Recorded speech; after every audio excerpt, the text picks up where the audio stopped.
Good morning. Today I'm here to touch on, should I like stitch it in? No, I'm not gonna edit this. It's just gonna be raw footage, so I'm not gonna stitch it in. Oh, maybe I will. I can. Anyway, thinking, and the time's ticking. I'm here to touch on, I was an addict and I hated myself. Which is a very true statement. I just got my second coffee of the day. And the best part about getting a cappuccino is licking the chocolate off the top.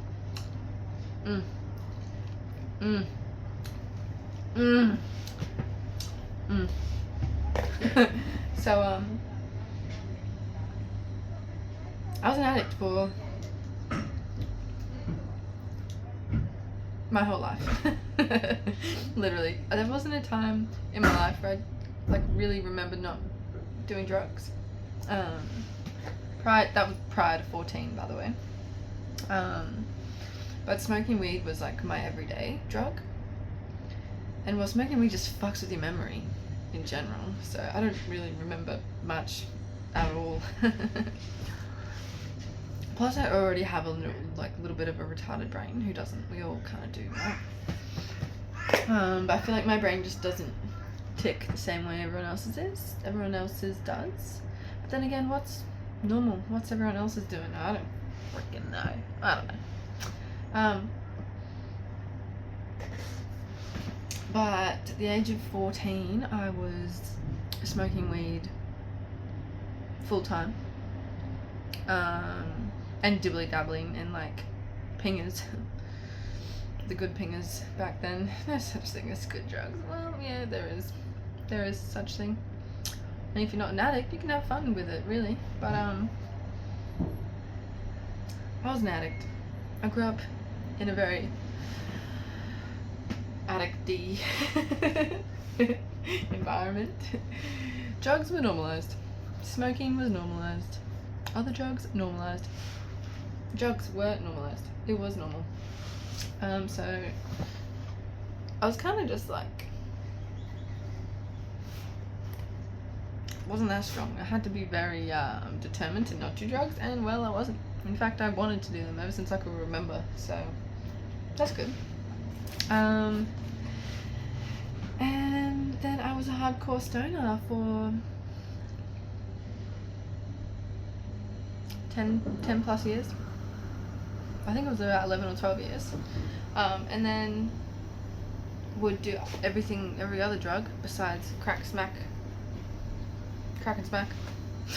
Wouldn't do crack, wouldn't do smack. Everything else was on the table. Yes. No needles, no glass pipes, everything else, free range, mate. I never did scripts either, actually. Never touched a script. Because, well, I may be a drug addict, but I hate the government. So, was a drug addict. Hated the government. Government makes scripts. Do you see where I'm going? That's funny. Well, anyway.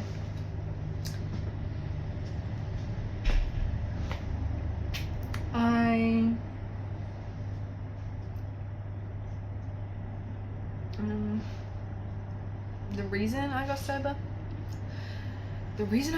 Well, a big part of it was my partner at the beginning. Because I was a full-time bonghead, I would smoke a lot of weed. It just kind of makes you like, well, everyone who's ever smoked bongs kind of know, but it just kind of makes you unmotivated to do anything except smoke weed. All you want to do is smoke weed, which is all I did for a lot of my life. And it just keeps you stuck in like the same position that you've kind of always been in. You're like in deep thought constantly, so you think you're doing a lot. You're not. You're sitting on your couch thinking. You're not doing much at all. Not much living is being done. but you're living a lot in here. You live lifetimes in your brain and in your head and in your mind, but you don't get much done outside of that. Well, I didn't anyway. I was that type of stoner I was. I'm sure there's stoners out there who get lots done. Not me. I also think you can be a stoner, and I guess stoner and addiction, is it the same thing? I would say so, yes, for me, in my case, 100%. But maybe there's stoners out there who aren't addicted, and they could put it down. So that maybe their perspectives and experiences are a lot different. But I think addiction in itself is so much more than just a physical habit. Like, addiction is a lifestyle, and it's a mind trap. You're trapped in it. And like, it doesn't really matter what it is. Like, sometimes you can be addicted, some cases you can be addicted to not even a substance. It could be anything. And it depends how much you want to go down. I'll just keep it to substance. I'll just give it to substance. I'm not gonna go there yet. But I was addicted and in active addiction for majority of my life, and I knew deep down somewhere that I would stop being addicted. So when I met my partner and it was eventually time to like break up with weed and enter a proper relationship with someone else, that was hard, but I also knew that I wanted to do it. So it definitely took a few turns, like a few times trying to quit, but it was like my biggest crutch. It was my biggest everything. That's all I kind of knew for my whole life, was smoking weed. So stopping smoking weed was like a big deal. But I did it. I eventually did it. And it wasn't all la-di-da. It was actually the worst fucking thing ever, because I put on a fuckload of weight. My whole identity got thrown out the window. I didn't know who I was. I was fat. I didn't have a crutch anymore. I couldn't smoke weed to deal with the fact that I was sad about the fact that I was fat. And it was just mayhem and chaos. And like what I said before, I came from an environment that like supported drug use. So I didn't really have any great support from the people who usually support you. Just beating around the bush here. But there was no outer support really. It was just me and my partner going through the pits of fucking hell. Because I was going through the pits of hell. But I got there. And then once I finally broke out of the addiction of weed, I just replaced it with smoking cigarettes. And weed no longer became my crutch, but I still had a crutch, which was smoking cigarettes. And I vaped for a little bit there, but I didn't like that at all. I hated vaping. It lasted like a few months max, and then I went back to smoking cigarettes. And that was my main crutch after that. And I never really liked smoking cigarettes when I was a bonghead. I think that there's a whole thing into that, because I would also spin my weed with tobacco. And when you're spinning bongs and also smoking cigarettes, it's too much fucking nicotine, it's too much tobacco, and you literally just feel sick. In my case, I just felt ugh every time I smoked a cigarette, and also smoking bongs at the same time. So I never really correlated the fact that I liked smoking cigarettes, because it was just too much. But then I quit bongs, and suddenly cigarettes turned out to be like, okay. Suddenly I liked cigarettes. So that was fun. I really didn't like the, I didn't smoke cigarettes like at work. I would on the occasion, but I just didn't really like sitting there and smoking cigarettes. Like, it just made me feel like no energy. Also, important thing to add is I never smoked bongs before work either. Like, bong was purely after 3 p.m. activity and on the weekends. So just to add that in there. So smoking cigarettes, I just really felt the effect of it during the day, so I wouldn't really smoke them during the day unless I was having like a real shit day. which, I'm trying to think, I don't think it was that often. I think it was just kind of like, it definitely became more often as time went on, because I also just wanted to quit smoking cigarettes as well. And then I'd try, and I would never get far. And then I eventually stopped like rolling cigarettes and smoking cigarettes and just started fucking having backy bongs. That was, I think, my big breaking point too, because God, it made me feel like shit. God, I loved to feel like shit. I loved to make myself feel like shit. In that aspect, like it was like, I think the bong is just a dangerous place to be. My little sister said that she literally thinks the demon lives in the bong, and I fully, like, the devil lives in the bong, and I, like, don't not agree. I agree with that statement. Because, bruh, like, it is, you smoke anything out of the bong and you love it. You love it. Even if it makes you feel like shit, you love it. I think it's just the maybe it's just me. I was addicted to that choke, I think. So I started smoking backy out of the bong, which was so gross and honestly made me feel like shit every time, but I also loved the feeling of shit.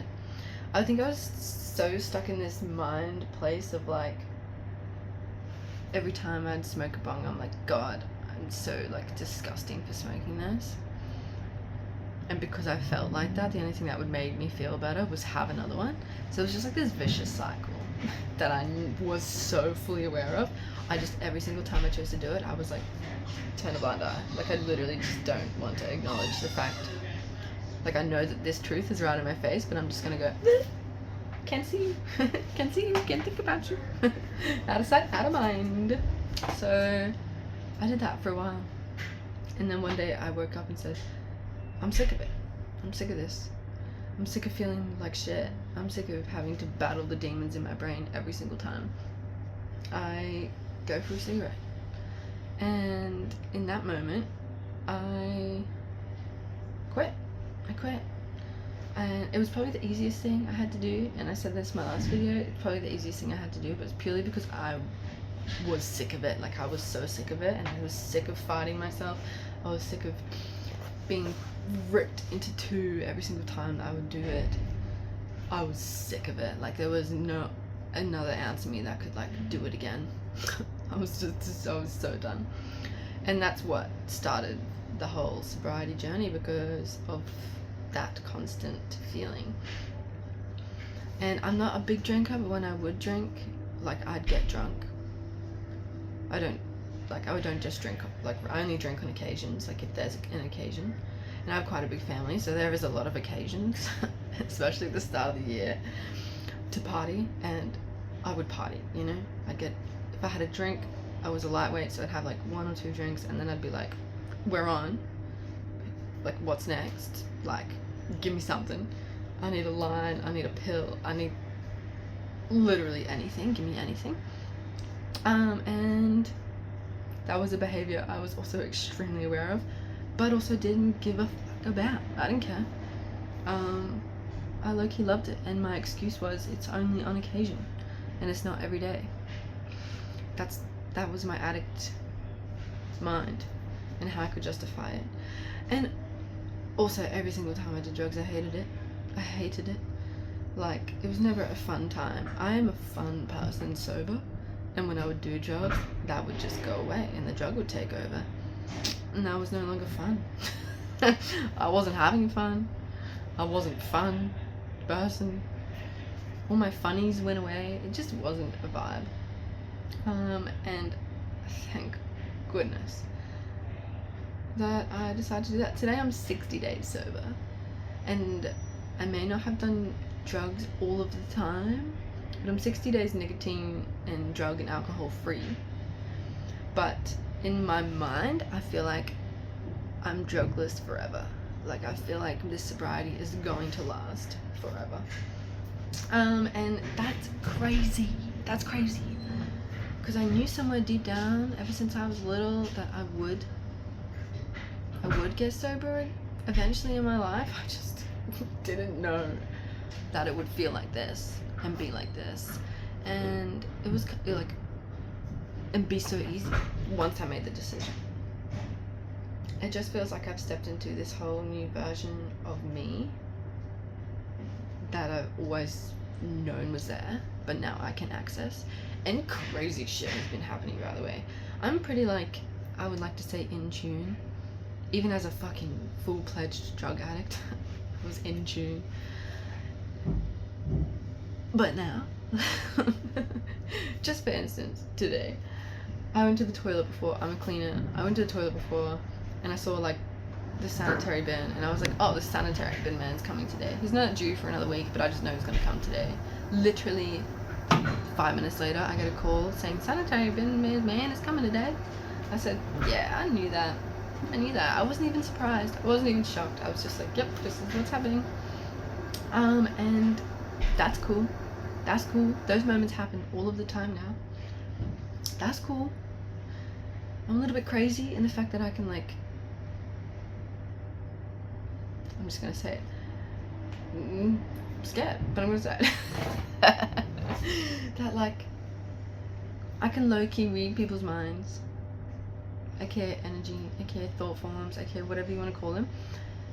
I've always been quite, like, I used to call it going into people's heads, because I could just read your field, like your aura. I could, like, just read that easily. And that has been getting a lot stronger too. A lot.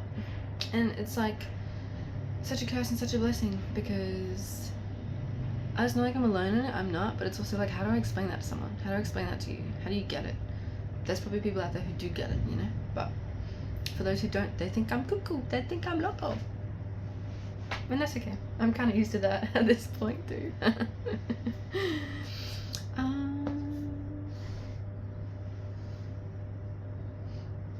I think that I just, like, need to emphasize the absolute craziness on, like, the fact of when you get sober, it is a mental decision, and the physical comes, like, later. Like, it comes way later.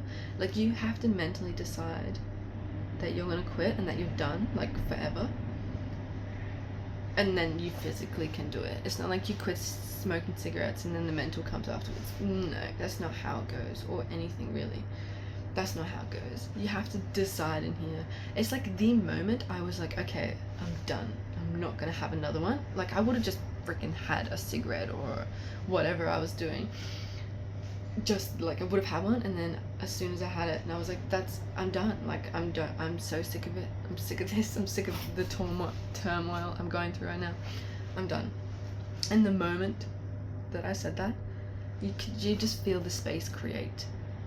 The space that is created inside of you. And it opens up a whole different world, and you're like, holy shit. Maybe I was scared of that before. I don't know. But now I am embracing it. Now I'm embracing it. Now I want to do just crazy shit. Like, I've started going to the gym. Crazy shit. I never thought I'd go to the gym. I used to hate the gym, but now I love the gym.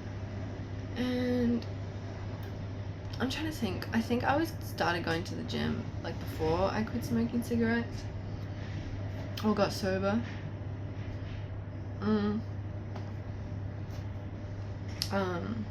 And I did, and I was going pretty consistently, but, like, my heart wasn't in it. My heart's in it now.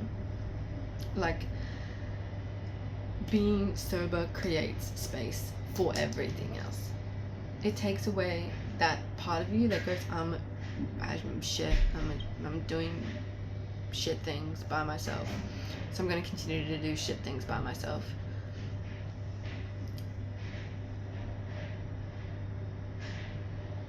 Oh, whoa.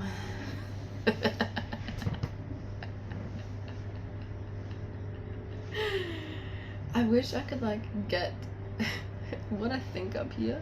Wish I could get it out in words at the exact same time that I think it, but that's not how this works. I can't quite do that.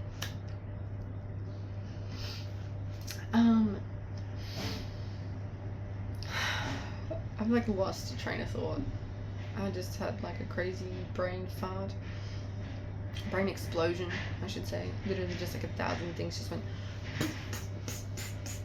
in my head, and now I just don't even know what I was saying or where I was going or what the freaking hell. Whatever.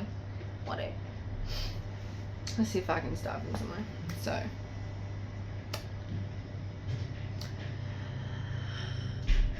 I think some people like do bad things by themselves, like that they know about, the things that they know that aren't good for them, and I think they do them, and then to justify doing those things they do good things for themselves, like go to gym or eat properly or work out, meditate. Like they have like a criteria of things that they need to meet to be able to do the shit thing, you know what I'm saying? I never really worked in that way, but I still had rules for myself, you know? Like in my active addiction, I had lots of rules for myself. Like no smoking before 3 p.m. and don't do drugs every weekend, just do them on occasion. Like there were still rules. I was just never in like full denial where I was like, if I just work out today, I can smoke later. Like my brain didn't work like that. It wasn't that, like, maybe there's just like a reward system, and my brain did work in a reward system. It just was not like give and take. It was just like delayed gratification. My brain likes delayed gratification for sure.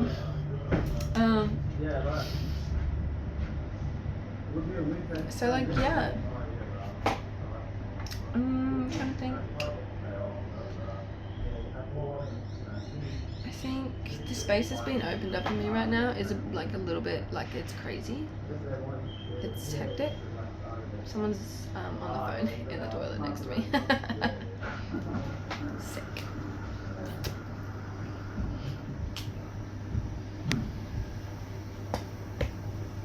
The space and the clarity that just keeps blooming inside my brain and inside my soul and inside my whole being and spirit and essence and aura and everything is literally crazy, and it kind of makes me just want to do crazy shit.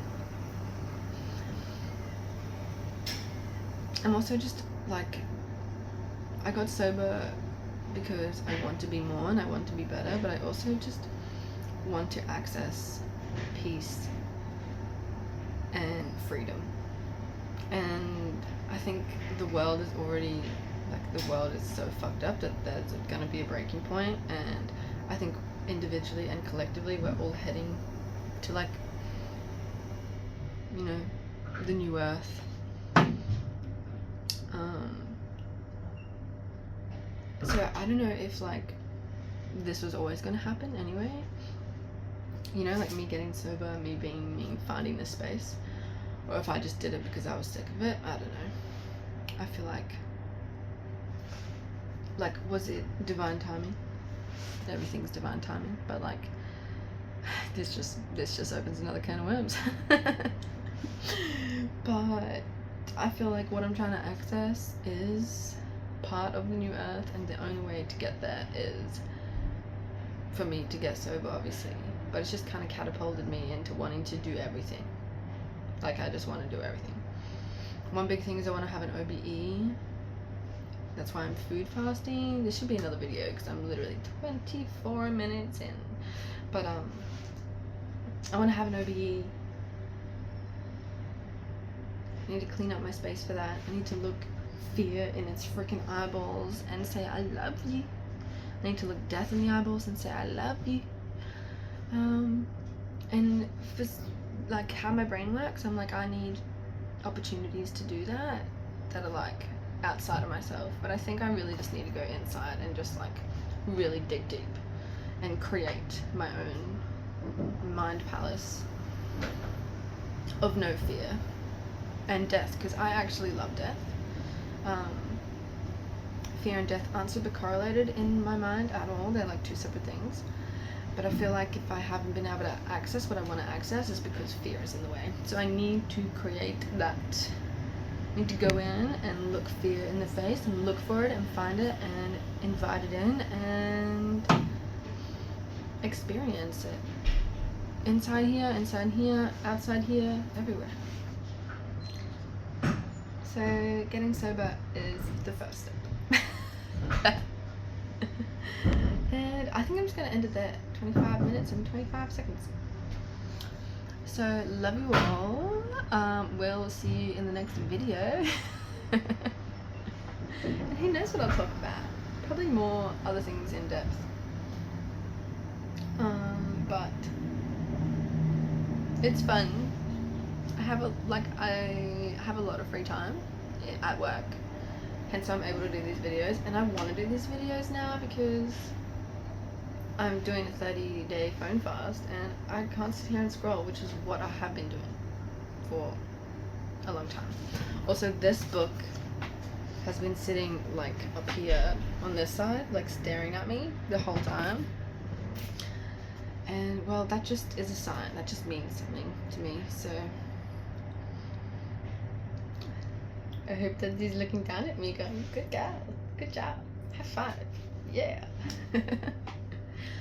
Yeah, okay, love you all, goodbye, have a great Thursday. It's Thursday for me. It's probably like around 12 o'clock, 11 o'clock, I don't bloody know what time it is, probably around 11. Anyway, love you, bye.